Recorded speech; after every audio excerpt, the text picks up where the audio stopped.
Of the head table, Honorable Minister of Human Services, visiting ministers from the Caribbean jurisdictions, distinguished invitees from the international community, other invitees and participants. It's a pleasure for me to be here, and this engagement is a very timely one, as it causes us to cogitate and interrogate a fundamental tenet of our social fabric and legal architecture: gender equality. Perhaps the best place to begin is to recognize that as early as 75 years ago, we were living in a world where there was great gender inequality. And philosophically and ideologically, that was recognized, and rightfully so, as a wrong which needs to be corrected, or which needed to be corrected. And the next 75 years saw at the global level that ideological and philosophical transition to bring greater equity and equality between the genders. Today, it occupies the cornerstone of the rights and freedom movement across the globe. At the United Nations, it occupies prominently a goal among the Sustainable Development Goals set to be pursued by the world and achieved by 2030 as goal number 5. And at that international level, conventions have been crafted across the globe, all entrenching, but first of all recognizing this salutary principle aspirationally and in principle, this achievement of gender equality. And in every continent across planet Earth, there are international conventions which ensconce this principle, concept, aspiration, and right as a cornerstone of modern civilization. Nationally, countries have entrenched that principle in its highest policy document and in its highest legal document. Guyana is no different. Guyana can be described as a constitutional democracy in which the Constitution is our supreme instrument insofar as it captures the genesis of our philosophical and ideological underpinning as a society, from which our policy directives and directions flow, and then of equal importance at that very level, it elucidates and entrenches the fundamental political system under which we live and operate, and most importantly, the third component is that it captures the core and fundamental principles of law which regulate us as a society. So, at the policy level in our Constitution, and I want to make express references to the Constitution because sometimes we talk glibly about our Constitution and we don't read it and we don't acquaint ourselves with the actual words, language, purport, and tenor of what the Constitution says, and therefore we don't appreciate the breadth and depth of what our founding document prescribes, because it is from this founding document that our policies are derived, our political system is predicated, and our laws find their philosophical origin. So, the Constitution is divided into many parts. The first part of the Constitution tells you the name of the country, the national symbols, etc.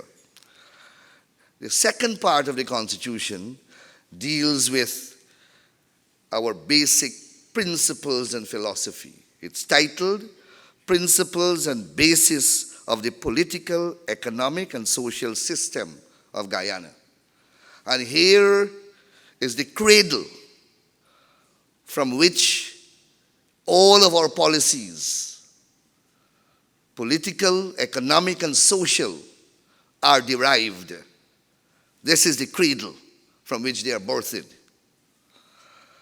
So, among the guiding principles, I'm not going to read all, obviously, but only that which is relevant to this conference, is Article 29, which reads as follows: women's participation in the various management and decision-making processes, whether private, public, or state, shall be encouraged and facilitated by laws enacted for that purpose or otherwise.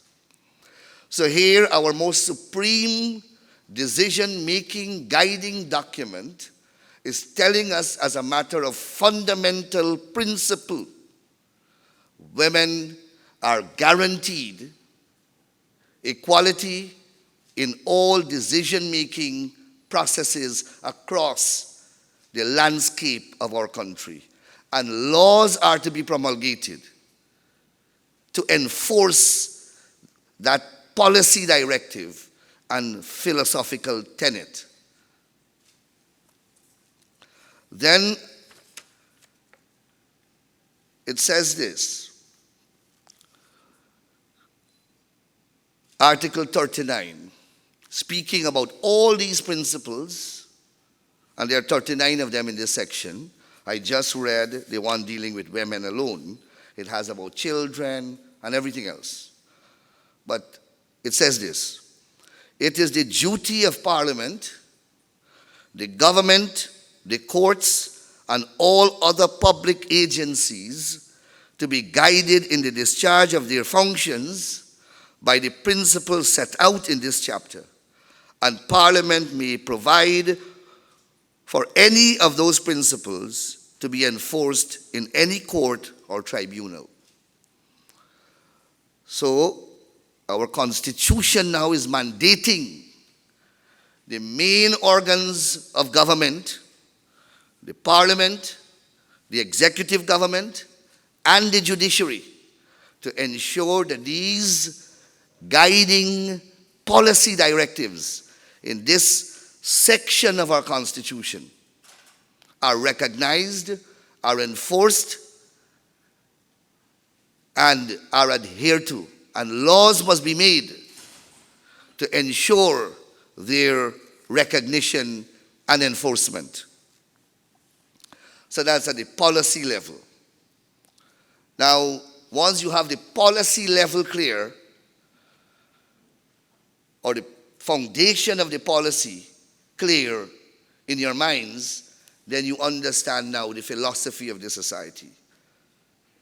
All managerial policies, all administrative strategies, all economic plan, all laws, and every other principle that will govern the state must be informed by that policy directive with which we are imbued by our supreme document to ensure equality in women's participation.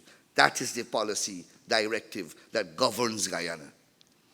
And the Constitution says that we must now ensure that at policy level, at administrative level, and in every other area of human endeavor, including legislation, we must pay recognition to that principle of gender equality, to use the generic term.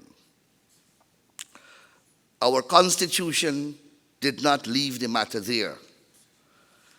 It takes it now into the legal part of the Constitution. And as a fundamental right, it entrenches protection against discrimination as a fundamental right and freedom. Now, protection against discrimination is a very broad and possibly amorphous right, but the Constitution did not leave it in that amorphous shape, but has given us great clarity by defining what discrimination means. It says this in this article: the expression discriminatory means affording different treatment to different persons attributably wholly or mainly to their or their parents or guardians' respective description by race, place of origin, political opinion, color, creed, age, disability, marital status, sex, gender, language, birth, social class, pregnancy, religion, conscious belief or culture, etc.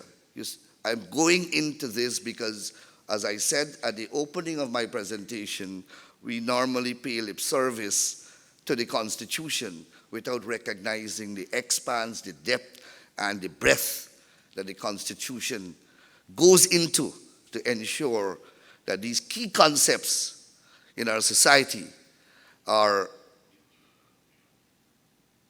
entrenched and built in every possible way.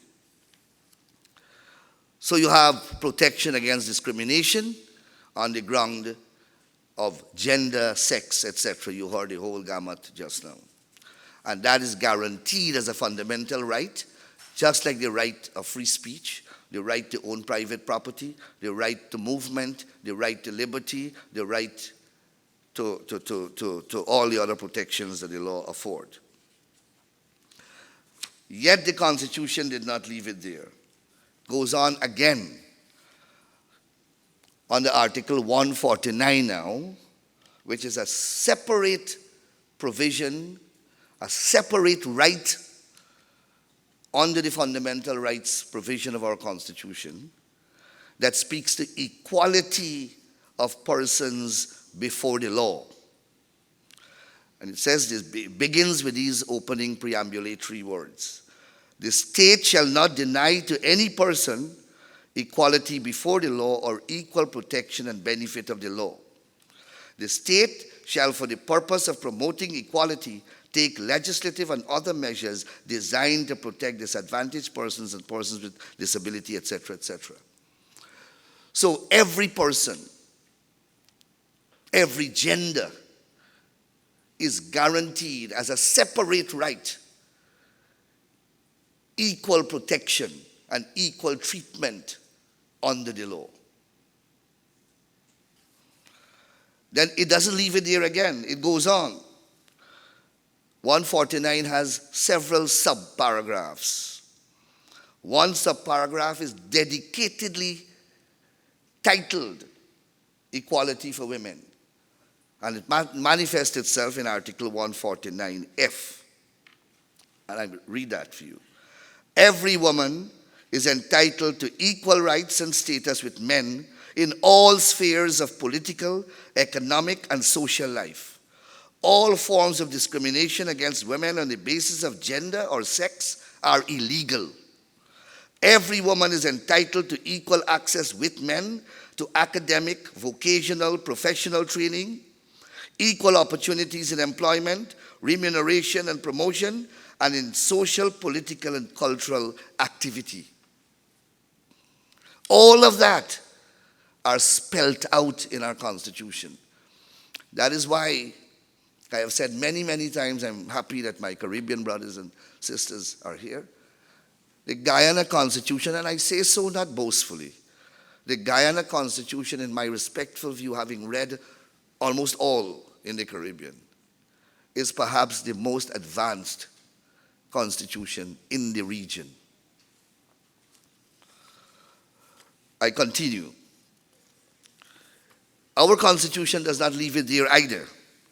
It says now, as part of Article 154, that when we are interpreting our Constitution in relation to any allegation of the breach of any fundamental rights and freedoms, which includes the rights of equality, to which I've made specific reference for the purpose of this forum, it says that whenever those rights are allegedly breached and one goes to a court for redress.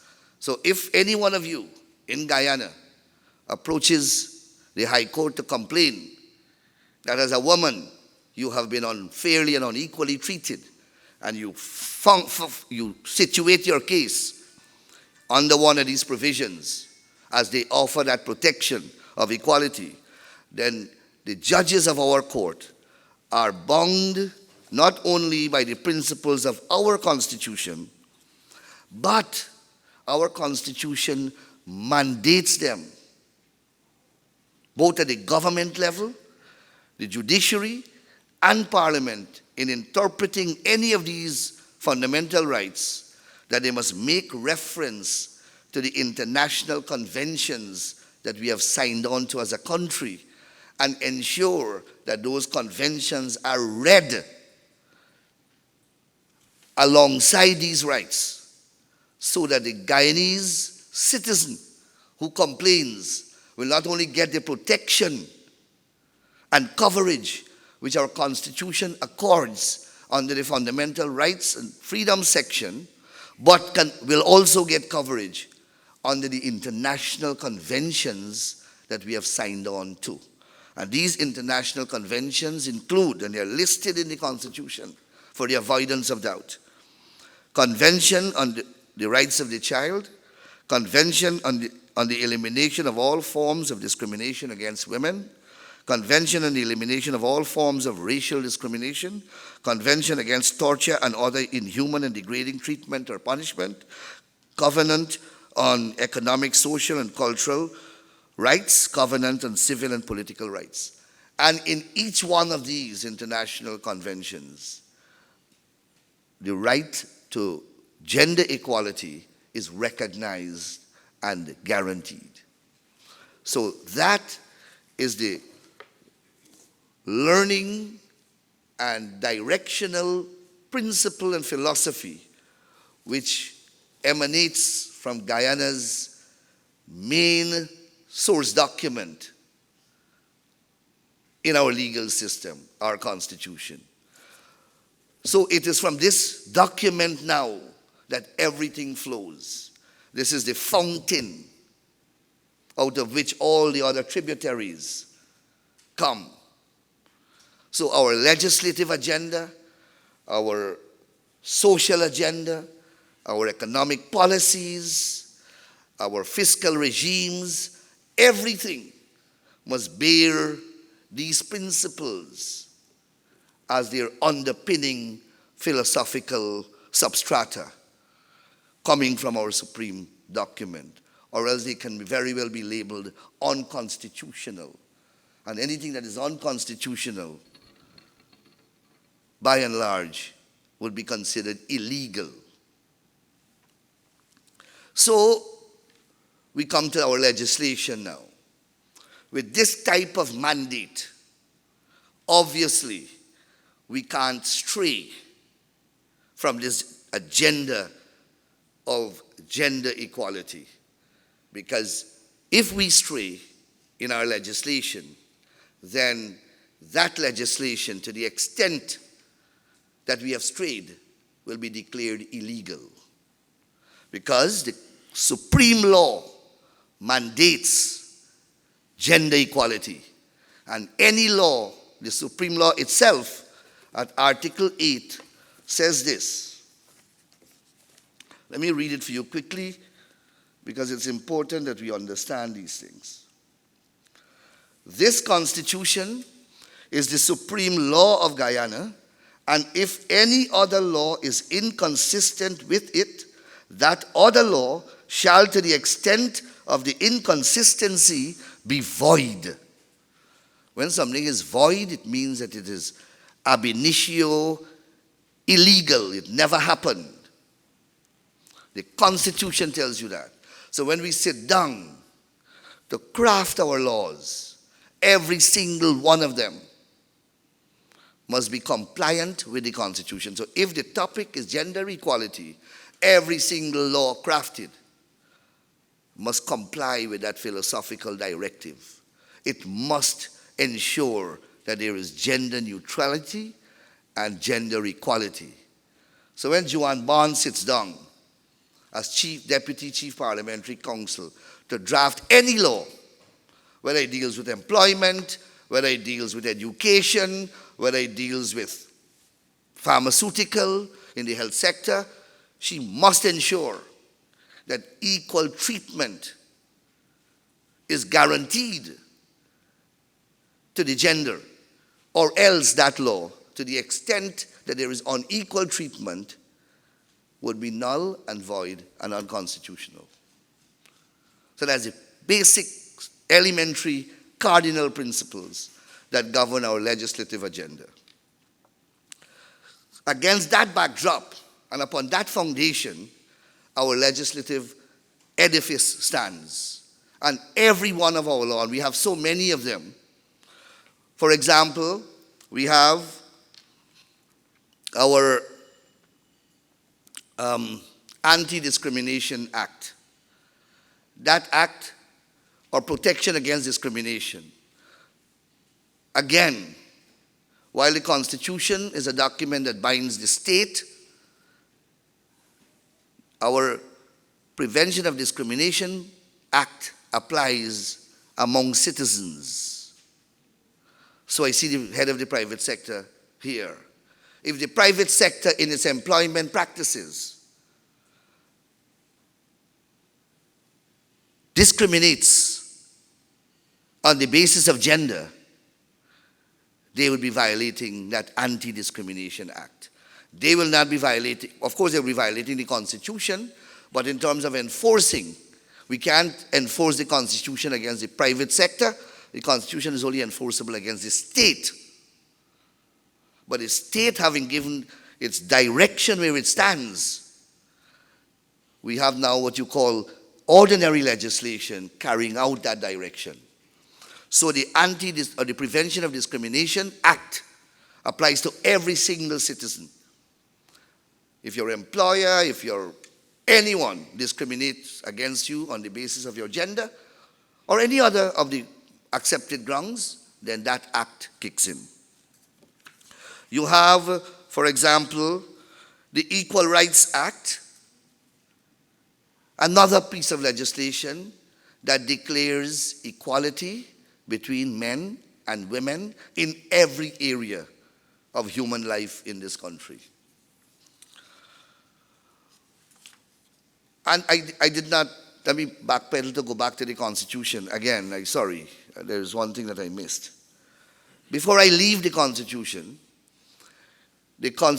established yet a third important bulwark to ensure gender equality.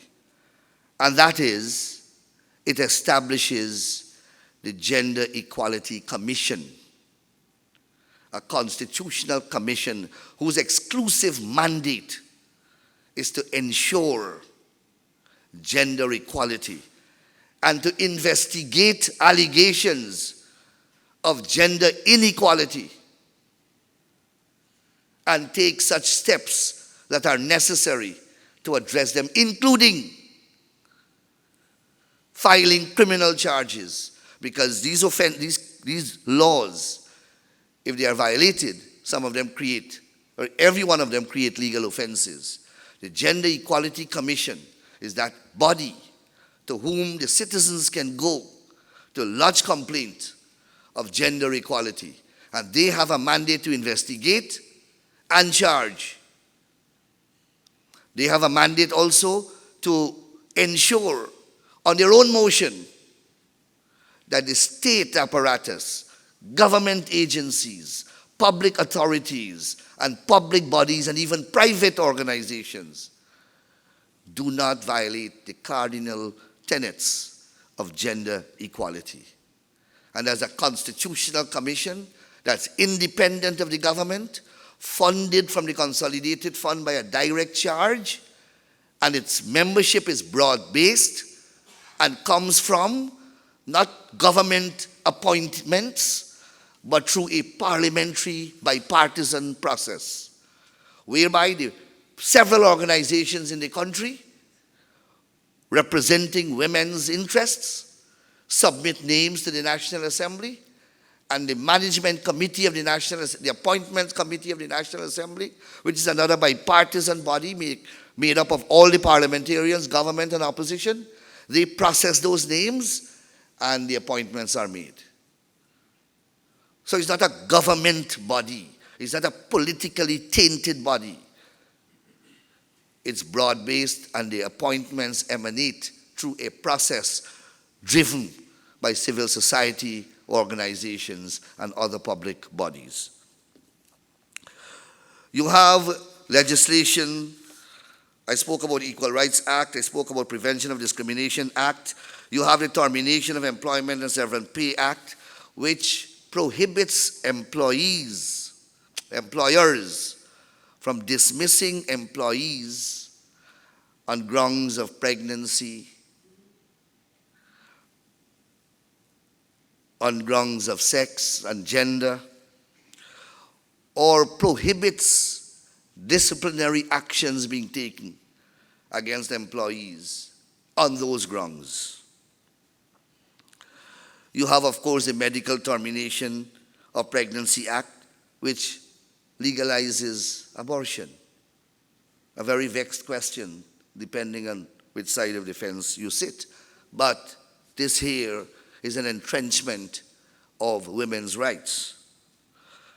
The Domestic Violence Act and the Sexual Offences Act, much have been said about them, but they are all legislation whose policy directives and policy underpinning are to ensure gender protection, gender equality, with a bias towards the protection of the female gender.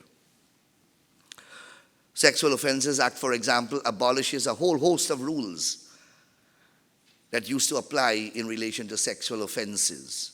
Rape, for example, had some peculiar rules originating 200-300 years ago that were present until we passed this act that militated against the successful prosecution of rape offenses. For example, the law used to say that if the victim did not make the complaint with some degree of recency, the complaint loses its credibility. It used to be called the doctrine of recent complaint. We have abolished all of that. There was another rule that said that the victim's story must be corroborated. What that means is that there must be a source other than the victim that must support the victim's version of the story.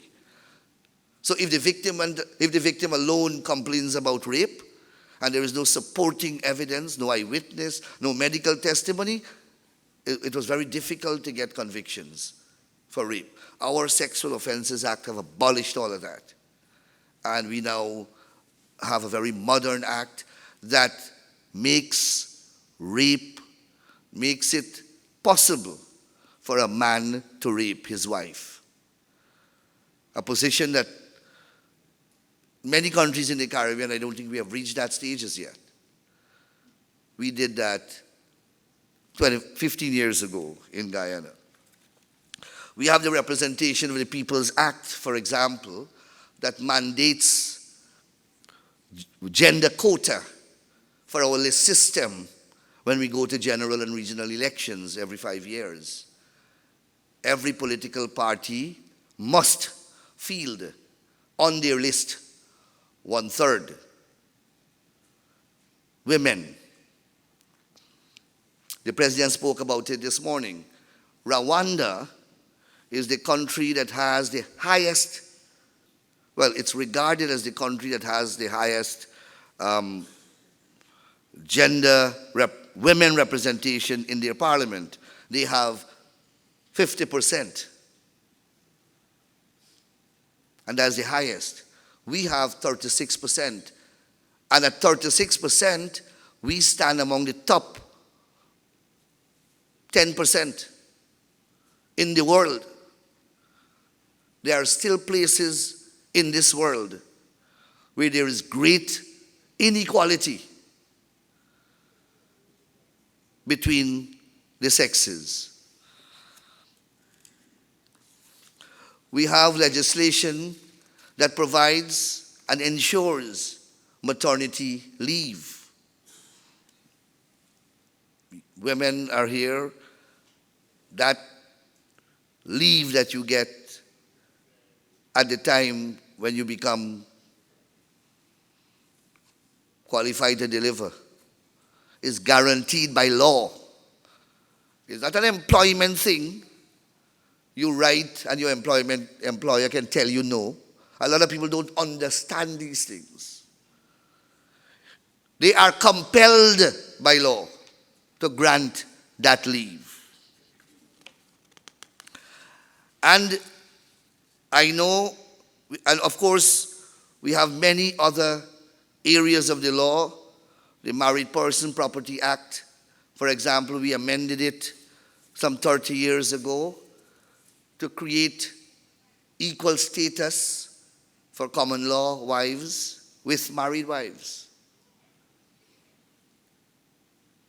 So once you're living with a single man, a single woman living with a single man in a common law union for 5 years, you acquire all the rights as if you have been married. You're entitled to whatever the law says that a married woman is entitled to. And it applies, everybody talks about the women. Everything that I'm saying works vice versa. The man can now apply and get the woman's property.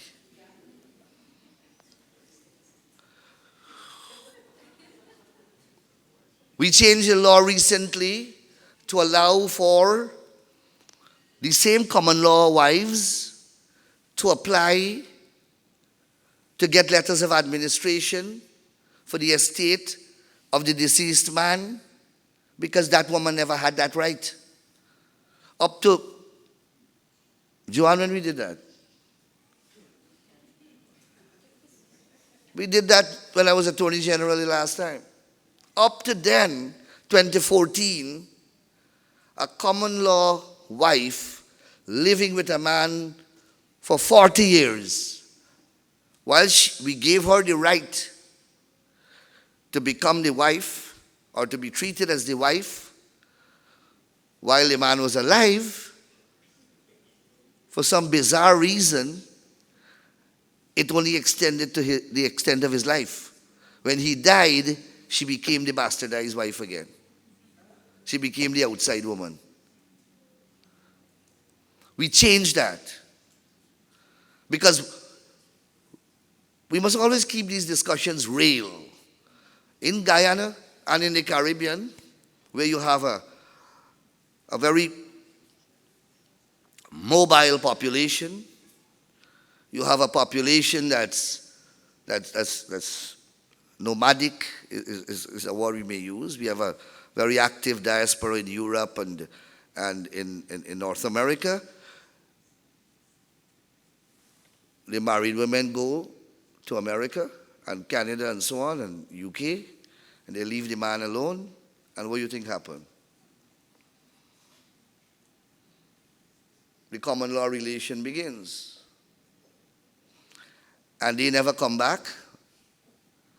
And the man is left here 40 years with the woman, but nobody ever did the divorce. So when the man dies, the wife that he's staying with for the last 40 years becomes the outside woman.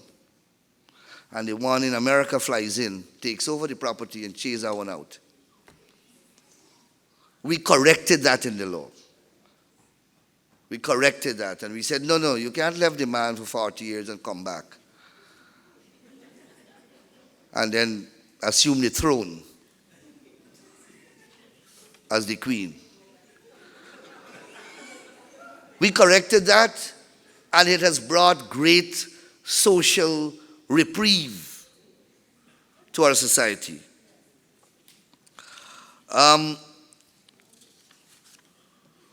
Right now, we are going to make another monumental change in the law, because a lot of you know about maintenance. What you don't know is that only the woman can apply for maintenance. So if you have a rich wife and you have this stay-home dad, and you made a decision for the man to leave his job, to stay home to look after the children, and when you decide to leave the man, he is penniless, he's jobless, and he has no access to the court for maintenance. The law doesn't give him that. That skewed position coming out of the history that I'm speaking about, when there was inequality so much that it was accepted that the man is the earner and the financial provider. And therefore, the law gave the woman a right to apply for that maintenance without putting the corresponding provision in the law that will qualify the man to get the maintenance if the position is reversed. We are now correcting that in our law. And that amendment will soon be tabled in our parliament. So I believe that I must have run out of time by now. But I would have given you, I can continue to give you examples, but I believe that I have painted a very accurate picture of where we stand in Guyana on gender equality, both in our constitution